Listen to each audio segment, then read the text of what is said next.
시청자 여러분 안녕하십니까? 뉴황세프의 요리교실입니다. 자, 흔히 상식적으로 생각하는 말이 어떤 사람들에게는 비상식적인 경우가 있습니다. 중국집에 가면 제일 많은 숫자는 짜장면 이야기할 거고 어떤 사람은 나는 짬뽕이야 이렇게 말을 합니다. 그래서 중국집에는 짜장면 아니면 짬뽕 이러는데 또 어떤 사람들은 나는 중국집의 옛날 우동이야. 그래서 요즘 일식 우동 맛없어. 옛날에 중국집에서 먹던 그 우동 맛이 최고 좋아. 또 이렇게 말하는 분도 계세요. 어떤 분은 중국집에 가면 미끌미끌한 집맛이 나는 울면이야.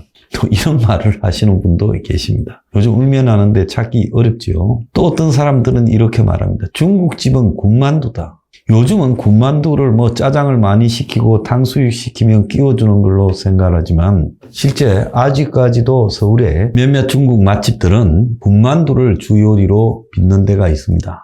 그래서 이 향유를 가지고 군만두를 빚어서 직접 내고 또 군만두뿐만 아니라 찐만두, 심지어 물만두까지 내면서 그 집에 가면 짜장 짬뽕은 안 먹고 만두만 시키는 분들도 있습니다. 그래서 세상은 이 상식적이라고 생각하는 것보다 훨씬 복잡 다단하다. 이 중식의 세계를 통해서도 알 수 있습니다. 자, 그런데 한동훈과 윤석열과 한동훈은 어떤 관계일까? 상식적으로 생각하면 한동훈은 윤회 대통령 만드는데 승부수를 걸어서 윤이 대통령이 되자 온갖 야당의 반대를 밀어붙이고 한동훈을 법무장관으로 앉혔다.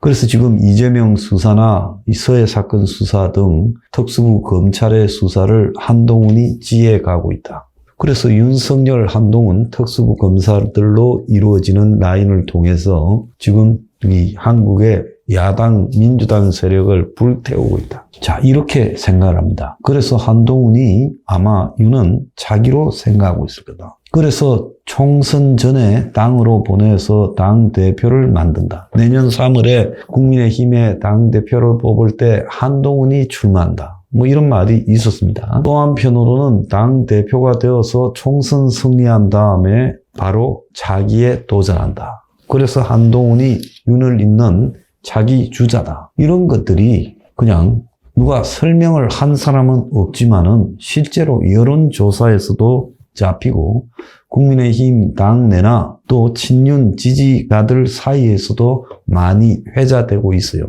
그러면 윤하고 한은 한 통속이냐? 진짜 이 형제처럼 완전히 한 몸이냐? 이런 부분으로 봤을 때 또 그렇지 않은 이야기들이 나오고 있어요. 무언가가 좀 헷갈릴 때는 사실관계를 통해서 파악하는 것이 가장 빨리 판단할 수 있는 요소라고 봅니다. 얼마 전에 한동훈 대표 차출설, 그래가지고 당시 주호영 등이 MZ세대 수도권에 통할 수 있는 대표가 나와야 된다. 그것이 한동훈이다. 이렇게 소문이 널리 퍼졌지요. 그런데 권성동이 한동훈 당대표 출마는 이건 말도 안 된다. 극히 일부의 사견이다라고 이야기를 하고 윤상현이가 나서서 검찰공화국 프레임 걸린다까지 언급을 했어요. 자, 윤상현, 권성동은 윤석열의 의견을 매우 잘하는 사이라고 보고 있습니다. 얼마 전에 당대표 논리가 등장하고 난 직후에 윤과 한이 오찬을 했나요? 그런 다음에 윤도 한도 당대표 출마 없다라고 선을 그었어요. 조금 어색하기는 했지만은 그렇게 윤이 생각할 때 한이 할 일이 따로 있는 게 아니냐. 자, 이런 이야기를 했다고 지금 대통령실에서도 말을 했어요. 그러면 한이 할 일은 뭐냐? 야당을 괴멸시키는 거다. 불태우는 거다. 그런데 거기서 좀 더 미묘하게 현 상황을 살펴봐야 될 사건이 하나 생겼어요. 한동훈이가 법무장관 1호 지시로 이야기했던 금융범죄합수단.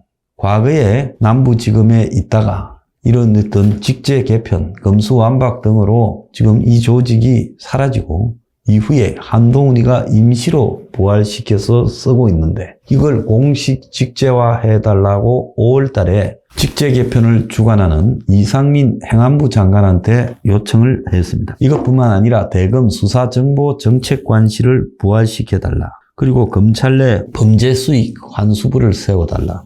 그리고 여성 아동 범죄 조사부 확대 신설해달라 이걸 다 요구했어요. 그래서 사실상 검찰의 검수완박으로 약화된 권한을 이런 것들로 한동훈이가 조직 개편으로 부활시켜서 검수완박을 했더라도 검찰 조직을 그대로 유지하고 간다라는 보관이었는데 이게 다 거절이 됐어요. 이상민 행안부 장관에 의해서요. 그래서 무산돼 버렸습니다. 이거는 윤석열이 처음에 검찰 조직이 검수완박을 이렇게 당했다 하더라도 행정명령 체계에 의해서 얼마든지 검찰 조직의 범위를 확대시켜서 갈 수 있을 것처럼 말을 했고 한동훈이가 장관이 되자마자 곧바로 여기에 착수했는데 검찰 조직 확대에 행안부가 정면으로 제동을 걸었습니다. 그래서 검수완박 통과 이후에 검찰권이 축소되었고 또 사회적으로는 이 정부가 문재인 정권이 늘렸던 공무원 조직을 축소하는 방침이다. 이러면서 검찰 조직의 확대만을 예외적으로 할 수 없다라는 명분을 동원했어요. 그래서 마치 법무부 장관 한동훈과 행안부 장관 이상민, 이 정권의 2인자격인 양인물, 오른팔, 왼팔이 충돌하는 모습을 보였습니다. 그래서 한동훈은 자기의 법무부가 민생범죄 엄단, 부패, 경제범죄 척결을 양축으로 내걸고 검찰권을 대대적으로 행사하려다가 제동이 걸렸고 대검 수사정보정책관실은 그야말로 한동훈의 정무적, 민정적 기능을 또 수행할 수 있는 법무부 장관 보좌 내부 기구인데 이것도 또 지금 무산됐어요.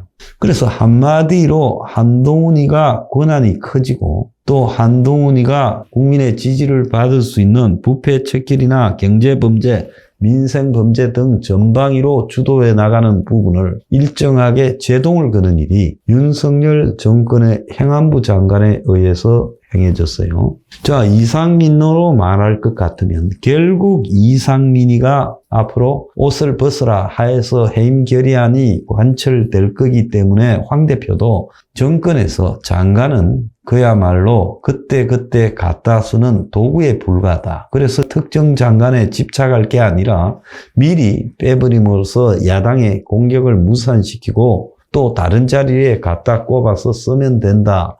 이렇게 말했는데도 지금 윤 정권이 끝까지 이상민을 포기 안 했어요. 그래서 윤이 의도적으로 지난번에 G20 등에 가기 전에 이 이상민이 어깨를 두드리고 또 와서도 그렇게 했습니다. 그건 뭔가 하면 이상민을 자르지 않겠다. 그래서 해임 결의안이 얼마 전에 통과됐는데도 윤이 거부권을 행사하겠다. 내가 볼 때 윤은 절대로 이상민을 포기하지 않는다는 거예요.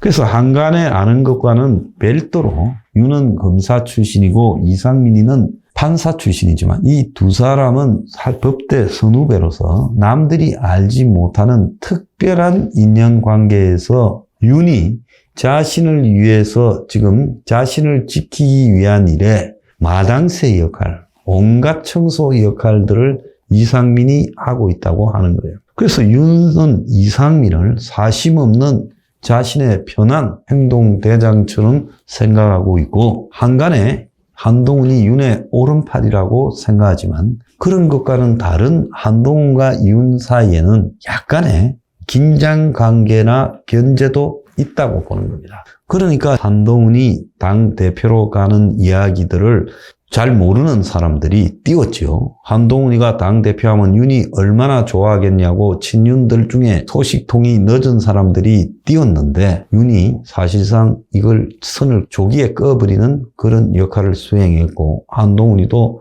어쩔 수 없이 지금 따랐어요. 그래서 윤과 한 사이에는 대중적으로 알려진 수준보다는 관계가 좀 복잡하다. 이런 것이 있다는 겁니다. 법무부 장관을 시켜서 야당 괴멸에 사명을 줬지요. 야당을 불태워라. 민주당을 태워버려라. 총선 전에 붕괴시켜라. 자, 이렇게 했는데 또 다른 한편으로는 한동훈이가 그런 능력들을 다 보이기 전에 뜰 생각을 하지 말고 그리고 광범위하게 자신의 지지를 국민 앞에 대중적으로 확산시키는 역할도 하지 말고 민주당 괴멸에 열중해라. 이것이 윤의 한동훈에 대한 오다고. 이상민은 지금 좌파 세력들이 윤 정권을 흔드는데 이상민 장관이 틀어지고 그걸 막아라. 경찰을 틀어지고 또 더 나아가서 그것과 관련되는 다른 세세한 일도 이상민이가 다 막아라. 그러니까 이상민은 사심 없는 자신의 행동대장이고 한동훈은 조금 사심 있는 행동대장으로서 차이를 두고 있다는 겁니다. 이것이 한동훈이가 법무부를 대대적으로 확대 개편하려는 것이 행안부에 의해서 실패한 이유다. 이렇게 해석이 되고 있습니다. 자, 한동훈이 과연 이재명 몸통 뇌물과 50억 클럽을 빼고요.